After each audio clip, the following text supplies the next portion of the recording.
What is up, everybody? Welcome to another episode of the Nerfherder Council. I am your host, JT. With me are AJ and Steve. And before we get rolling, I would like to send out a very big thank you to AJ and Steve for pushing the recording back to tonight rather than yesterday. Wednesday is usually our recording day, and on Monday night, my mixing board decided to take a crap on me. And once I figured out the problem, I had to rush and get new equipment, and they were cool enough to bump their schedules back a day so that I could do that. So thanks, guys, very much. I appreciate that. So not a problem. Hey, no problem. Yeah, it's tough to travel down to my basement and stuff. So yeah, I was so pissed when I found that out. I had pristine audio for like weeks, and then I get 10 minutes into 10 minutes before I'm going live with my first episode of my music podcast, and my co-host like, "You got all this buzz." I was like, "Oh, you got to be kidding me."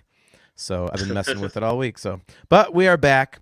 So thanks for tuning in to another episode. Don't forget, we are brought to you by Audible. Go to audibletrial.com/NHC for your 30-day trial and a free audiobook download. And as the ticker at the bottom of the screen says, you can get customized Nerfherder Council gear at shop.nerfherdercouncil.com. So go check that out.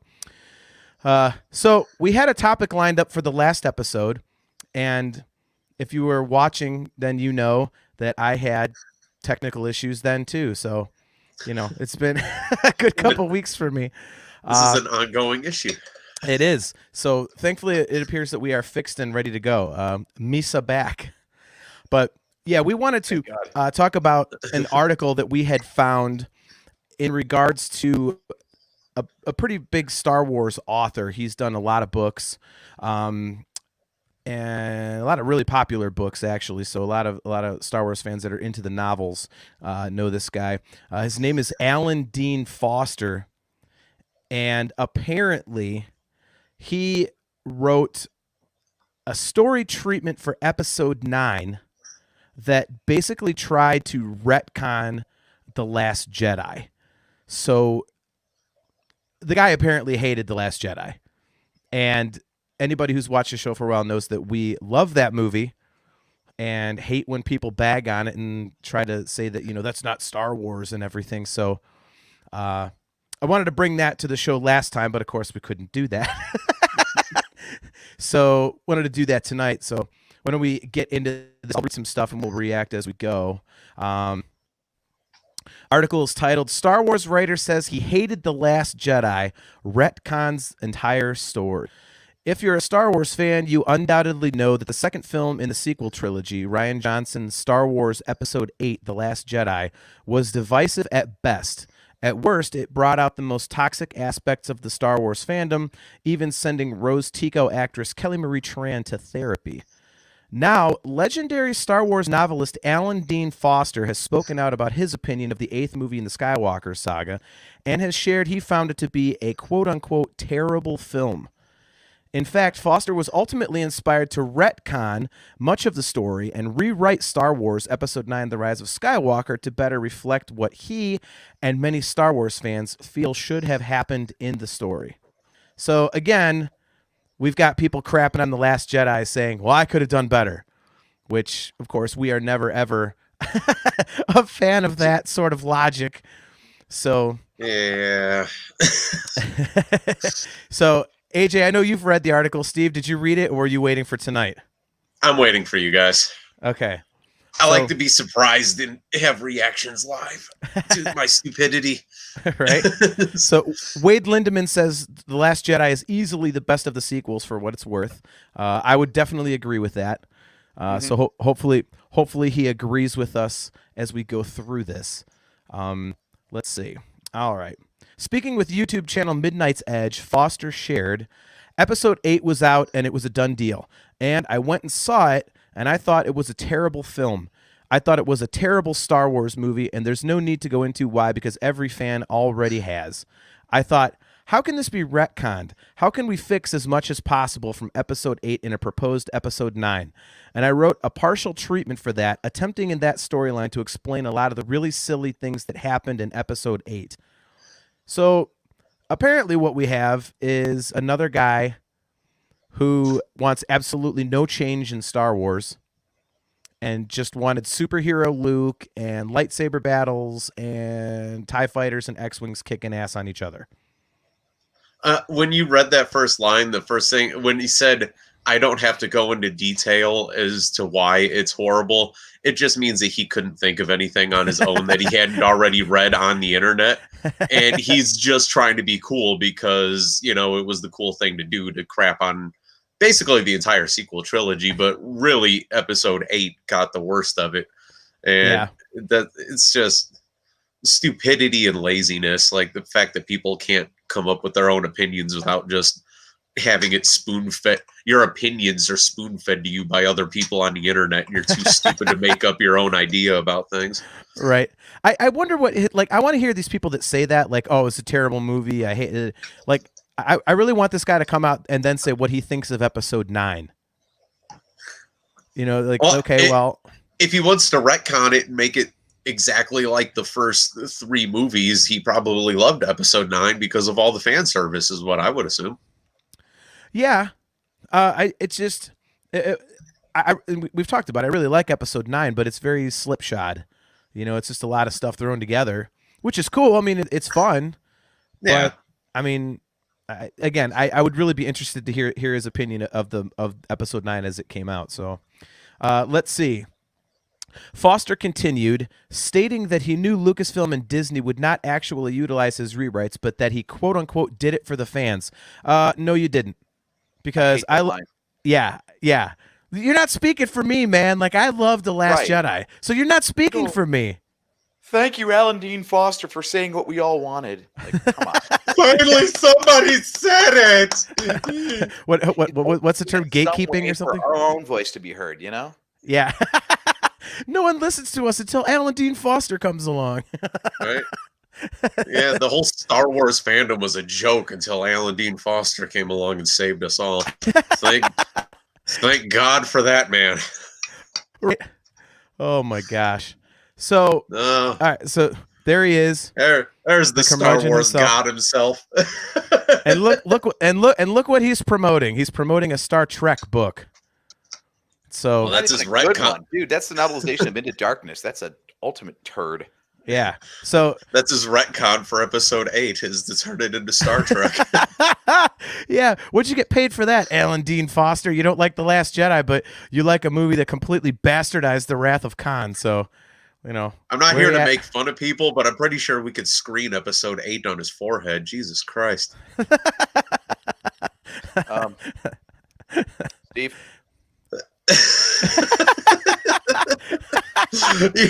Yours isn't that bad. I'm gonna find that not funny. AJ says, I resemble that remark. All right. Remember, I had hair when we started this podcast. We're the cause of the male pattern baldness. All right. So wait, you're saying this guy's a listener of our show? Okay, we like him now. Yeah. He's listener 23. Yeah. Sorry about that. Yeah. Never mind. Let's move on. All right. So here he goes. Great article. Nice retcon. Love you. So here's his first idea. In his episode 9 treatment, Foster set out to explain why the untrained Rey, quote unquote, suddenly has more force powers than anybody after a brief visit to the watery planet of Ahch-To in The Last Jedi. How can I explain that away? And how can I somehow tie that into the fact that she was abandoned on her planet on Jakku and bring those two things together? Foster's solution? To make Rey part droid to account for her ability to pick up Jedi skills unnaturally quickly. All right. So he wants to make her part droid because we've seen so many droids use the Force in Star Wars. R2, 3PO, K2-SO. Oh, wait. No, we haven't. Part droid. That's yeah. I'm pretty sure droids can't use the Force at all. They're not organic. The Force is an organic thing. Yeah. I mean, rocks and trees can have it, apparently, but... That's I don't even know at where to least begin with that's an organic thing. I was gonna say those are organic. So I mean, we were laughing at the Force tree before Last Jedi came out, like what a stupid idea. And we talked about a Force cow, but again, at least those are organic. I mean, a droid? What the hell is that? Next, what are you gonna have a spaceship that has the Force? Man, I'm afraid this guy actually thinks the reason Vader was so powerful is because Obi-Wan chopped his legs off. probably. It's like, everybody knows midichlorians are stored in your thigh muscles. it's just the Force is actually simple electricity. It conducts through metal and things. So like he wants to ride a TIE fighter that just hits everything. Man, that pilot's the best in the galaxy. Oh, no one's flying it. The TIE fighter is just like one with the Force. His retcon is basically like 5 seasons worth of Knight Rider, except instead of a Firebird, it's a TIE fighter.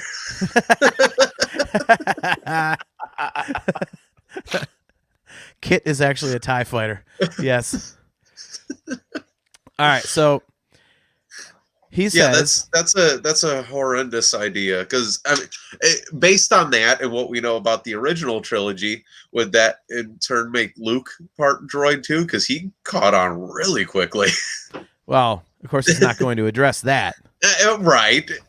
And I understand that he didn't go on as quickly as Rey, but you know me, I like to poke, the bear sometimes. And he learned the Force just as quick as Rey. Rey did it quicker, but we saw more of his progression on film. So, but yeah, that would insinuate, if Rey's part droid, that I would guess that Luke would have to be part droid as well for it to make all sense, right? What movie was he watching anyway? Because she didn't pick up, quote, all these Force powers. She moved rocks. Trained with a lightsaber. She's a Mary Sue. SJW terminology. Right. What did she do? What were her Force powers? She was able to levitate things. She was being trained by Luke, so that's where she got a bunch of Force powers from. And it was Snoke that bridged her mind with Kylo. So what powers aren't explained? Yeah, I didn't get that either. I mean, and it's not like she defeated Snoke at the end of the movie after being on Ahch-To for like what, a week or two or something, her little vacation. I mean, yeah, that wasn't the case. So, and I mean, if you want to talk about something unexplained, how is it that she was able to pilot the Falcon that well the very first time? I kind of chalked that one up to Force sensitivity. And I mean, she said she was a pilot. She had piloted other vehicles. I mean, like Poe Dameron just jumped in a TIE fighter and was like zipping around. So, it might be just an affinity, or, for not affinity. What's the word I'm looking for? I know what I'm trying to think of, and it's not coming to me. But anyways, I get it though. Like, just because I've never driven a Chevy Silverado before doesn't mean I couldn't get the keys and do it just fine. So yeah.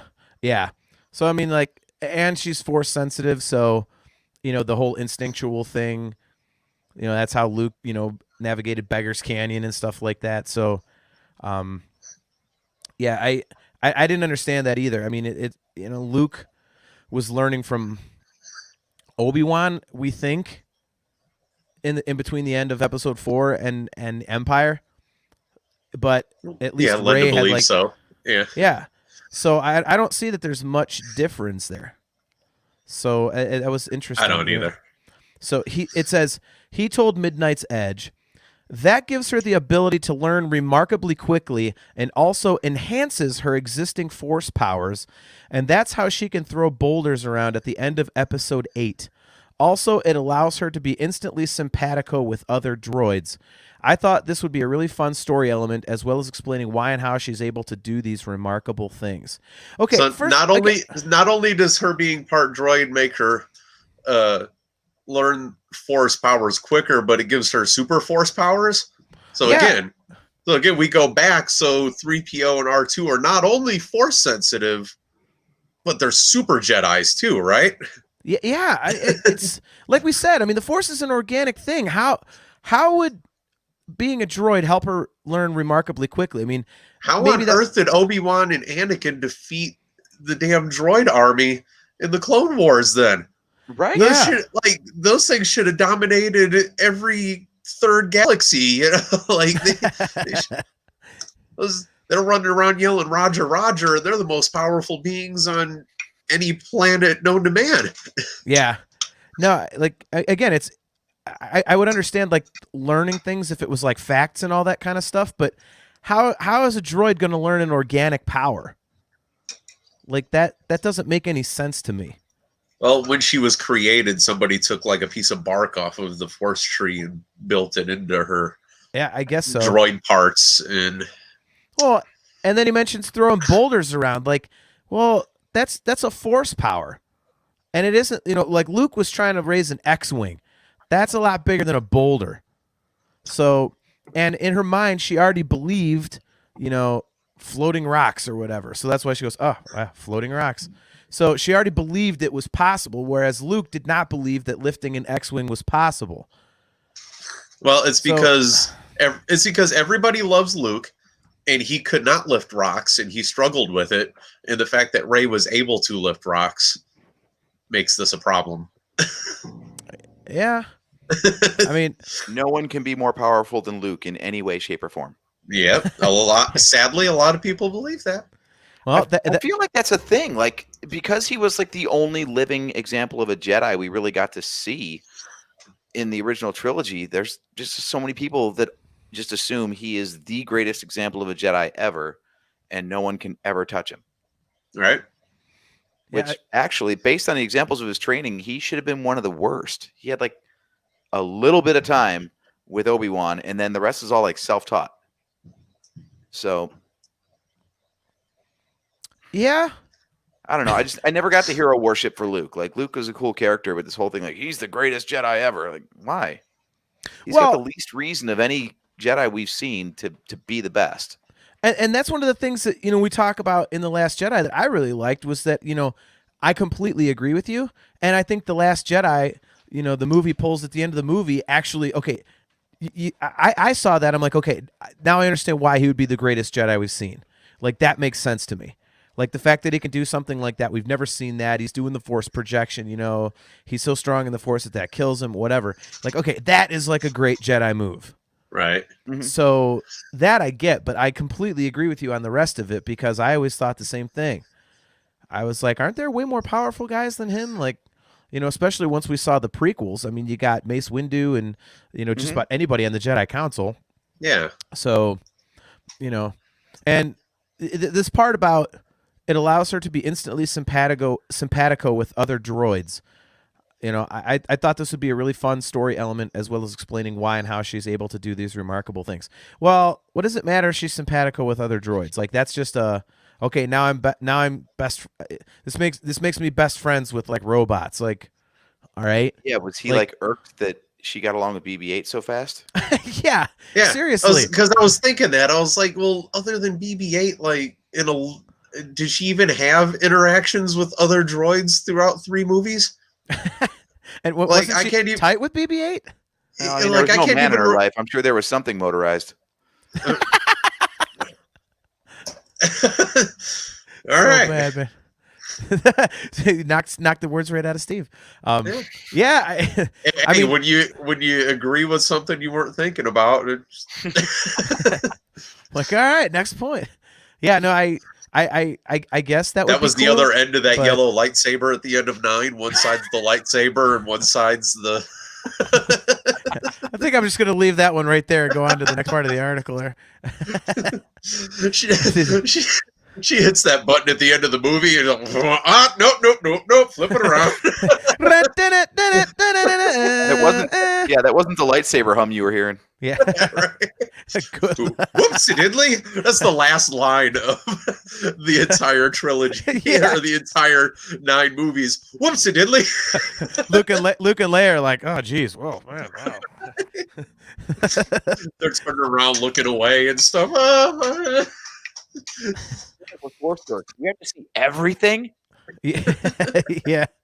All right, so Foster also rewrote Luke Skywalker's end, noting that he gave Luke a proper send-off at the end of Episode 9. In the theatrical release of The Last Jedi, Skywalker dies alone on Ahch-To after using the Force to project his likeness across the galaxy to the planet Crate in a bid to stop his nephew, Leia Organa and Han Solo's son, Kylo Ren, from destroying what is left of the Resistance. Foster, however, changed this. At the end of it, there's a big battle on Coruscant with the Emperor's Palpatine clones. Let's just stop there. So he wants to have a crap load of Palpatine clones fighting Instead of a Jar, battle. get Army of Clones. In episode 8 too. Ugh. So No, we have that whole movie. This is all in 9. Oh, this was not okay. So the retcon of 8 is to make now. Mhm. Okay, I was gonna say, because doesn't that ruin a perfectly good like plot point of 9? Yeah, so he wants a clone army of Palpatines fighting everyone at the end of episode 9. All right, talk amongst yourselves. I got to fix a stupid microphone. Yeah, I Steve, I don't know where you come out on this, but I can guess because I think we're probably on the same page with this, and just say it's a really stupid idea. I can't believe that some of these people have like clout in the Star Wars community and they come up with this kind of stuff. Like, Yeah, the guy that did the novelization for Force Awakens, by the way, that's his most recent Star Wars credit. like we make fun of ourselves on this podcast when we come up with stupid ideas and say, "Oh, hurry up and trademark that." But Yeah, right. there's a lot of things that we come up with that would sound a million times better than that. And that guy has actual clout in the Star Wars community. And we're idiots on a podcast. And Yeah. it makes no sense. I mean, just picture it in your mind: a bunch of Palpatine clones running around kicking ass. Like, how stupid would that look? You're like, that's the Emperor times like 50. Who's going to defeat that? Like, that's just dumb. Even in it's Legends, like, they ridiculous. did have Palpatine clones, but they had the smarts to only roll them out like one at a time. It wasn't like, here's 10 Palpatines. Like, no, it's like Yeah. every time you kill one, he's got another one lined up, kind of a thing. Yeah, and then Totally if you different. and then if you defeat him, that's like saying, okay, well, Palpatine is so weak that you need like 50 of him to defeat like the PP Resistance. Like, what the hell is that? Yeah, those 17 people hanging out on the Millennium Falcon, it takes like, a fleet of emperors to. Sure. Yeah, right. Like I get it. Like they're bringing in like a huge space armada, like they did. I mean, maybe he kept the space armada, like with Lando leading like a gajillion ships from all corners of the galaxy and everything. Like maybe that's still in there, but again, But still, what are they doing? Is like, are all the Palpatine clones just flying around like friggin' the Rocketeer up in the sky with the giant space battle thing? Like, it makes no sense. It's friggin' ridiculous. they do like a choreographed dance. Leia's playbook, they can fly. Yeah. What if they did like one of those like a choreographed thing, like when he did like the spinny jump thing toward like at the end of episode 3, they just do it all in the air at once, like it's like a choreographed like jump spinny thing, so it looks like synchronized swimming or something, like only in the air. Palpatine controls them all, so whatever he's doing, he's just doing it like a like he's got an Oculus Rift in the back room somewhere, and he's just controlling all the clones with. Right. It's just like it's like Iron Man 2. Yeah. Where Yeah, right. Vanko's like just at a computer, like controlling all the drones. Like He's in the back like Wizard of Oz behind a curtain with a PlayStation VR, just controlling all Yeah. the Palpatine clones. yeah, I just don't get it. Like if you don't like the ending with Luke in The Last Jedi, okay, I mean you're entitled to that opinion. But how, like, at least that's like original, and we've never seen that. How is, oh, I got it. The Emperor's really powerful, so I'm gonna bring out like 50 or 100 of them at the same time, and that's gonna be even cooler. Like that's how is that any better? Yeah, think about it for a couple seconds. Like, close your eyes and think about Luke Skywalker and his demise being from 100 Palpatine clones, and you go, like, really? Like, that's Yeah. it? Like, this is what we watched this guy grow up and turn into, was to just die at the hands of stem cell research. Like that's basically all he turned into. Like, Yeah.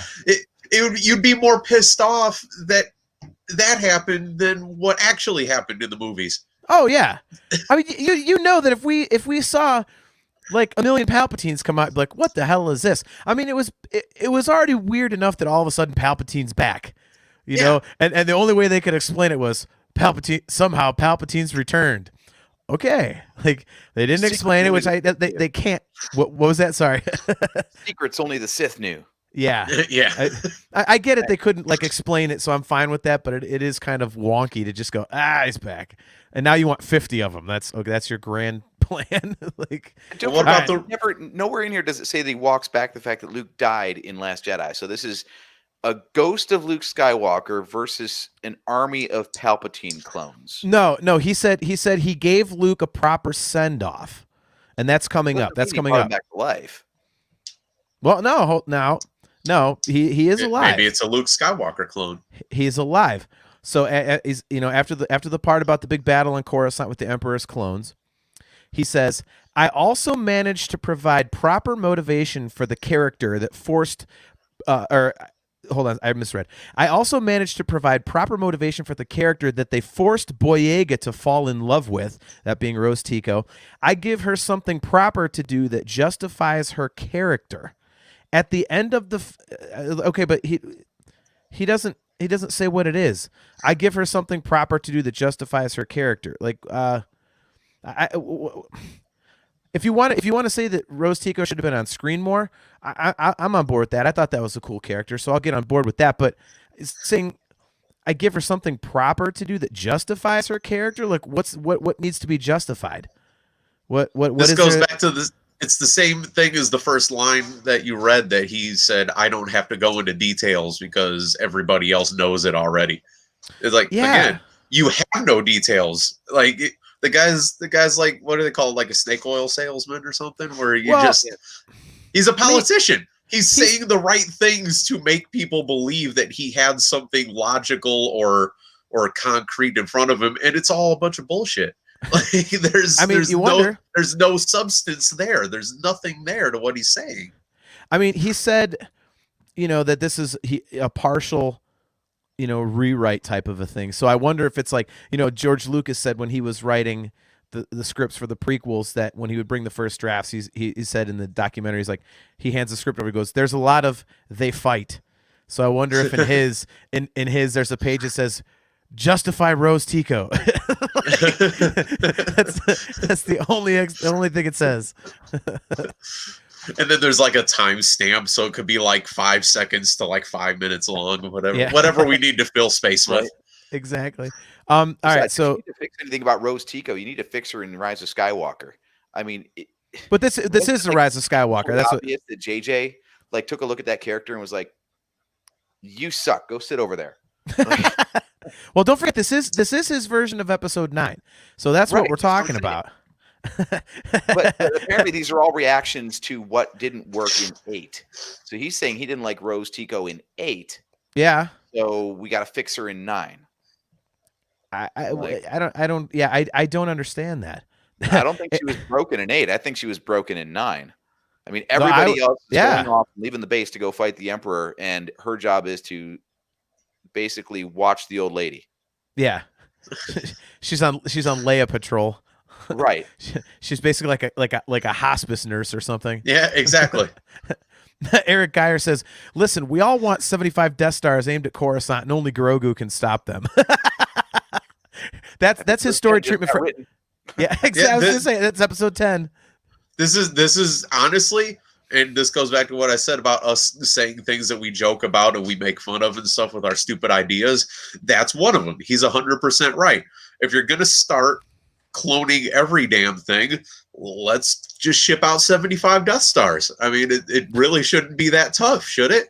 Like, we're cloning everything now, so building, instead of building one giant Death Star, why don't we build 10 smaller ones and but we can't really shoot Coruscant from different angles? There's no way they'll blow up all of them at the same time. Yeah, but see, See, Steve, we can't do that though because we just determined that apparently mechanical devices can use the Force. So you'd have 75 Death Stars using the Force. Yeah, So that would be really stupid because who's going to stop that? Yeah, nobody. That's who. I know. That's ridiculous. Yeah. Written by George Lucas. All right, so here comes another gem. All right, at the end of the film, Luke is dying under a tree. Okay, so now there's trees on Coruscant. At the end of the film, Luke is at the end of the that's the stupidest part of the whole thing. There's no trees on Coruscant. There's no such thing as actual foliage on freaking Coruscant. You suck ass. You Who idiot. the fuck started the Green Space Initiative? Oh my god. So, all right, at the end of the film, Luke is dying under a tree and Rey comes out. And Luke's last words are Aunt Beru, which brings the whole thing full cycle. All right, so he goes through all these adventures and he's dying. And the last person he thinks of is Beru? Not Anakin, not Obi-Wan, not Yoda. Like, no, it's Beru. Like, what the hell is that? He's dying under a tree and he just says Rosebud.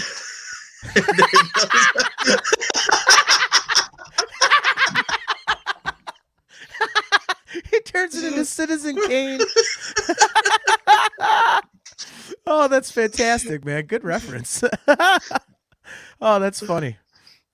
Oh, yeah. So that's the send off. Is all the Luke fanboys all would have really wanted instead of dying by putting all of his Force energy into like the coolest damn thing that a Jedi could do and passing away because he used his whole life force to do it. He just lazily lays underneath a tree and then thinks about Aunt Beru giving him alcoholic blue milk when he was younger, and then he just dies of old age. Like, what the hell? Like, that's what the Luke fanboys want for the end of his character is, oh, he died of old age under a tree. Cool. Yeah, that's kick-ass. Apparently, way to go out like a champ, Luke. Right? Apparently, per Alan Dean Foster, that's what we wanted. We all wanted, yes. Yeah, he does speak for the Star Wars fan base, after all. How much you want to bet he did pitch a full screenplay of this to them, and they're like, "Get the hell out of my office." You notice he hasn't written for him since, so Yeah. telling. Take this guy's typewriter away. You know what, Alan? That is a great idea. That's a great idea, Alan. Wait right there. They just hit the little button of security. Third floor. Yep. They're looking for the Rancor pit button. Yeah. So He's busy hanging out with Chuck Wendig now. oh god, yeah, probably they can have a blast together. Oh, well, All the they're worst just Star sitting. Wars possible. Yeah. They're sitting down in their basement doing like Star Wars InfoWars websites together. yeah, exactly. Oh, yeah, that is just terrible. That is awful. Like, that is awful. My God. So let's recap. Rey is part droid. That's why she's all super force powerful. Mhm. Rose Tico needs justified. Okay. We'd have Don't know how, but she does. Yeah. we would have an army of Palpatine clones fighting on Coruscant against a whole bunch of people from the Resistance. And Luke dies under a tree while Rey is standing there and he says Aunt Beru is his last words. Underneath the one lone tree on Coruscant, apparently. Yeah. So much money. Like Age of Ultron money. Yes. You know how cats always Sign go. me up, man. I want to buy. Can I get on Fandango right now and get tickets for this? You know how cats always like they find like a private place to die, like they want to be under something or in a corner, like in a closet. Like Luke is wandering around staying alive just to find the lone tree on Coruscant to croak under. And then he does that animal thing. I know all three of us know where Luke just goes to the tree and then he spins around in like 6 circles before he lays down in a comfortable position to die. Ray's just sitting there staring at him as Luke spins around in circles. Alan Dean Foster films the movie, and Luke dies with like his tongue lolling out of his mouth and 2 black X's over his eyes, like he's one of the bandits in A Christmas Story. Oh my God. Seriously, how does this not count as just total fan fiction? I have no idea. Because he has clout with Star Wars, so it becomes retcon instead of fanfic. See, and you know what though? I mean, he deserves to get skewered for this. As soon as you say like, you know, the fans have already said how much they hate it. Like, not all of us, you idiot. Like, give me a break. I hate that. Don't lump me in with all those people that are just like all over social media crapping on the movie needlessly. You know, which, by the way, Super Mario Brothers. By the way, Last Jedi is growing in popularity as time goes on. It's becoming more and more appreciated. So don't sit there and act like there's still like this huge groundswell of people that can't stand that movie, because it's getting less and less. So anyways, I'm glad we got to do that, because that article has been pissing me off for a long time. So I really wanted to get your guys' thoughts on it, because I just had to get that out. That was very cathartic. It's kind of amazing to peel back the curtain like that, though, isn't it? Like, he is a respected author. And to think, like, we complain about certain points of the scripts that do get made. Look at what could be made if someone had bitten on those ideas. Like, Jesus. Like, they say there are no bad ideas, but I think that's wrong. I definitely think that's wrong. There are some very bad ideas. Yes, Space whales. Horrible idea. Hey, there you go. I got a positive take on that. Okay. Oh, if there are God. space whales, then there are probably space sharks. And who doesn't want freaking space sharks? Me? I want no sharks. What's more terrifying than a shark in space? AJ's idea The just Death Star. spawned. The one place you could be certain that you are safe from a shark is in the middle of outer frickin' space. But if there are space whales, there are space sharks. There's your new threat for episode 9. All I know is AJ's idea just spawned a 3-movie series on the Sci-Fi Channel.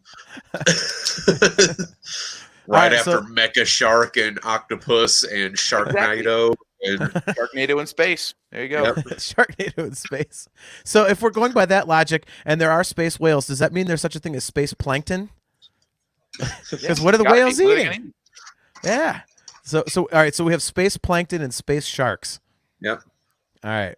AJ came up with that idea and immediately got texted by Tara Reid. She's signing on for the scripts already. He's already got a star lined up. And now I've got to go get tested. Thanks. Yeah. So speaking of stars, I did want to talk to you guys about something that came out yesterday or today. We saw this, but Alan Tudyk was being interviewed for some things, and he was asked about the upcoming Andor series for Disney Plus, and he says that K2-SO is not in the coming season of Andor. So I wanted to. What do you guys think? Personally, I think that's crap. It's a bit weird because they purposely brought him out with Diego Luna to announce the series. Like, so they did, yeah. He was in it, and now he's not in it. Like, Yeah. Script rewrites or something? I don't know. Yeah, it's a little odd. It's kind of stupid. A little odd, though. Yeah, like, why does he come out with the announcement and not be part of, well, at least season 1 of the series? It's still kind of silly, though. See, that's the other thing I wanted to ask you guys about, because have they been clear? Now, Kenobi, we know, is like a closed-ended thing, right? Yeah. The others are all open-ended. Is that right? It's my understanding that Andor is an open-ended thing. Okay, because yeah, Tudyk didn't close the door on K2 never being in it, but he just said that he's not in it now. So yeah, maybe they've got ideas for season 2, but it's like Mandalorian, where they got to make sure season 1 actually gets traction first. Like, the Star Probably. Wars show is not going to be popular. They fired Alan Tudyk, and the guy comes out of the office like, good thing I got that done. Fired that Alan Tudyk, and the guy goes, "You just fired Alan Tudyk?"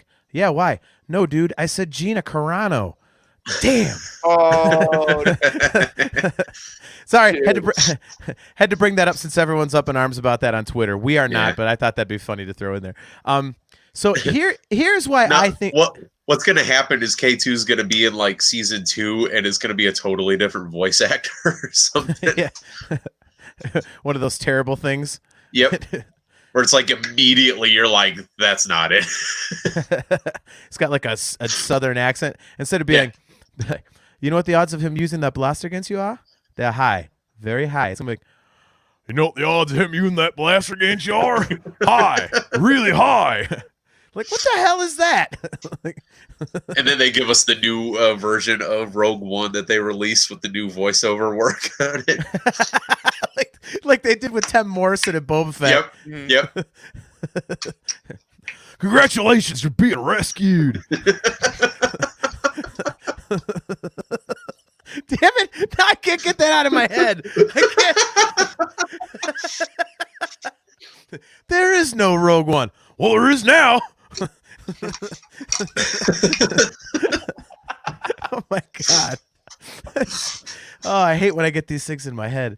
It's just like you said. It's just like the most obnoxious, like Larry the Cable Guy voice. I'm taking these prisoners to prison. I don't care who you are. That's funny. K2's running across the beach. Internet. That's awesome. So all right. So here's why I think that this is crap on Alan Tudyk's part. I think he's lying, and I think, like AJ, like you said, he already came out for the press conference and said, "Hey, check this out. We're doing an Andor show." But I think he's lying about not being in the show because Disney has Eric Geyer says they call Obi-Wan tater salad. so we got Larry the Cable Guy and Ron White in the show now. So there we go.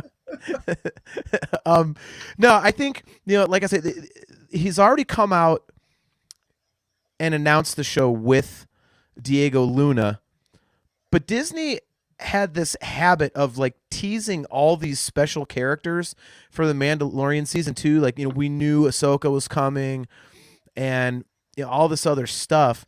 So I really wonder if he's saying this to kind of back them into a corner so that they can't, come out and say, like a couple weeks before the show debuts, like, "Oh yeah, we from K2-SO is in it." Like he's trying to be sly or something, try to throw people off the scent kind of thing. Yeah. And be like, I'm in episode 1, gotcha. Yeah, like making it so Disney can't come out like a few weeks before and go, "Hey, K2 is in this show." Right. I mean, because then they'll look like idiots because he already said he's not. And then it's all this back and forth. So he's kind of like, closing their mouths on it. Because, AJ, I mean, you made the perfect point. Why would they bring him out for this? The only other thing I can think of is that they have already like greenlit a season 2, and that's where he's going to appear. The only other thing I can think of is if they didn't actually have any scripts written yet when they announced the show, and they just took it as a given that he would be in it. But, which actually, I can see that, I guess. Probably pretty likely because they announced stuff like 2 years ahead of production at this point. So yeah, I don't know. The whole thing is just really weird, and I don't know. I don't believe it. I mean, it's a bummer if he's not in it. Like, at least as a cameo, he doesn't have to necessarily like join with Cassian in the show, but maybe he's like, maybe Cassian just like sees him on a ship or in an Imperial installation somewhere. Yeah. Just a little Easter egg that says like, okay, so we could see him in Imperial guys first, that sort of thing. What if he wasn't named K2-SO when he was an Imperial droid? And maybe he's in it, but he's not named K2-SO. That's a really stupid idea. I just threw that out there because, Well, go run that by Alan Dean Foster and see what he says. Yeah. Alan Dean, He's what do you an think about identical that? droid to everyone else. The only thing we've got is his name. So like if he doesn't act like the reprogrammed version and he doesn't have the same name and he looks the same as every other Imperial droid, like, Yeah. Like I say, I mean, Cassian Andor is a reasonably popular character, I guess, being one of the main 2 or 3 in Rogue One. But I think as soon as you announce a show like that, it's like, how are you not going to have K2-SO in it? It's basically like if you announce a Solo movie, you can't not have Chewbacca in it. Right. that's exactly right. Yeah. Yeah. So I mean, if you do the Solo movie and Chewbacca's not in there, the whole time people are gonna be going, "What the hell's that?" And the same thing with the Andor series. They're gonna. I mean, I don't think I'm wrong in saying this. K2 is a more popular character than Cassian Andor, wouldn't you think? Probably right. Droids are always popular. Yeah. Plus, Cassian, by his very nature, like his character is so dark, and you need K2 in there for the levity. Otherwise, Yeah. it's like brooding. It's like the difference between a Marvel movie and a DC movie. Yeah. Yeah. I mean, don't know how they can pull it off without him. That just seems really strange to me. So that's why I think it's crap.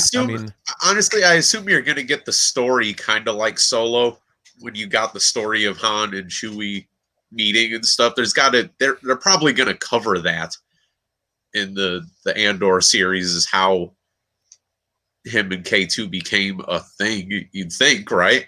Well, I mean, I think they did in a comic already, so maybe they'll Did just they? retell that.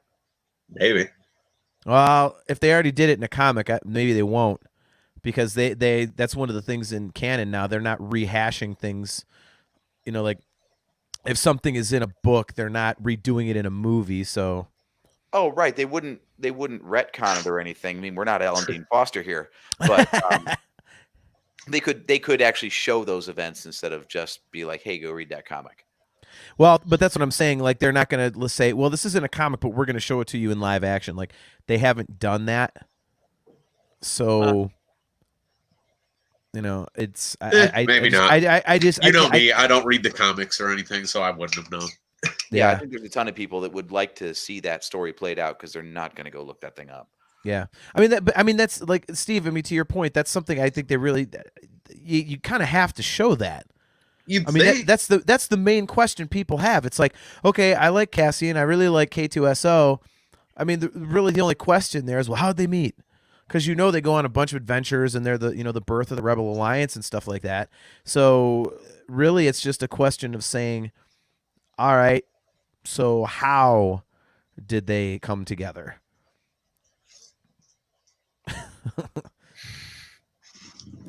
Yeah, no, that's a really good question. Besides, I have also, I'm gonna have to search out the comic anyway if I don't get it in live action, because that is a really good question to be like, okay, what was K2 like before? Did he have a personality before, or did he get that as part of the reprogramming? Because the ones we saw in Rogue One were like just automatons. They didn't have. Well, they said that his attitude was part of the reprogram. They said that in Rogue One, so they did address that. But Chris Sobolewski says Marvel has never put a scene from a comic into a movie until they did. I think the Marvel Cinematic Universe is a different animal, because that was a pre-existing thing, and then they're like, all right, let's make these into movies. But I mean, the Star Wars canon is a little different, because some of it plays out in comics, some of it plays out in novels, some of it plays out on TV, some of it plays out in film. So I think that's a little bit different. Just my 2 cents there. Yeah, well, we won't have too long to wait because we've already gotten that teaser reel, and they're filming the show right now, actually. Yeah. So, did they say if that's coming out? Is that late this year or next year? I thought it was supposed to be next year. Isn't it 2022? I thought so. Because it's supposed to be. Chris Sobolewski. Last I checked, Marvel and Star Wars are owned by the same company, and he follows it up with a heart. No, I mean, you're right. They're owned by the same company, but again, I mean, it kind of seems silly to put in there like, okay, well, this is in a comic. It's basically like showing it twice, because then what's the point of the comic? Because you're going to get way more people watching the television show than you are buying the comic. And I mean, the people that have the comics are inevitably going to watch the show anyway. So why double dip? I mean, that I think that would kind of be, Wade Lindemann. I expect a story of how K2-SO was reprogrammed and the quests him and Cassian went on. I mean, that's really what I think the whole show is going to be. No, I mean that's kind of the assumption. Which brings up why we're all confused about K2 apparently not being in it. Yeah. I mean, I get it. Like, Cassian says, I've been in this since I was 6 years old. So he can, there's a whole big chunk of time to talk about. Is that where the series is starting? We're just going to watch him grow up. They didn't listen when everyone said, I hate little kid Anakin. Now they're going to give you little kid Cassian. Yeah. Like for like 8 seasons. Yeah. Yeah. That's going to be a second show, AJ. They're going to have they have the Andor series, then they're going to do a Big Bang Theory where they have young Sheldon. The next Disney Plus is going to be young Andor. They're gonna have him do the voiceover and stuff as the adult the same way. Exactly. Yeah, I don't see how they could do it. I mean, and they've pulled off some great stuff. So I guess saying I don't see how they could do it any other way is kind of not accurate, considering they've done such a good job of showing us new stories and new things that we didn't think they'd be able to pull off. But it kind of seems like it's so glaringly obvious that, I mean, if you wanted to do a season 1 that doesn't have that and then set it all up in season 2 or something, maybe that's what they're doing, but I don't know. As far as retelling events that have already been told elsewhere, I don't know where like the comic adaptations and novelizations of the movies fit into all this, but that is an example of taking something and retelling it in another medium. So yeah, it's not unheard of, but the movies are kind of different, right? Because the books, the novelizations don't really count as canon because they're based off of early drafts of the movie scripts. So a lot of things change before, the movie comes out, and then they don't really line up. So yeah. It'll definitely be interesting because, I mean, he is such a popular character, and I think if that comes to fruition, and let's say they do come out and confirm that he's not in it, I mean, do you guys think that's going to affect viewership? Or is it going to be one of those things where people are just like, it's Star Wars, I'm going to watch it anyway, even though I hate the fact that K2's not in it? I think ultimately it would come down to that. Because, I mean, I think about on behalf of us three, we're not going to sit there and go, K2's not in it, it's not worth my time. We're still going to watch it. Yeah. Like, even if you're going to watch it because you think it's going to be a train wreck or something like that, you're still going to watch it. So yeah. I kind of, or you're not going to know that K2's not in it, and you're going to keep watching week after week, waiting for him to show up. Exactly. Yeah. You've got those two opportunities right there. Yeah. It'll be like the television version of the Force Awakens, where everyone's waiting to see Luke Skywalker, and he comes out with like 30 seconds left in the movie. Yeah. Oh, come on! like haven't done one of those in a while. Yeah, dude.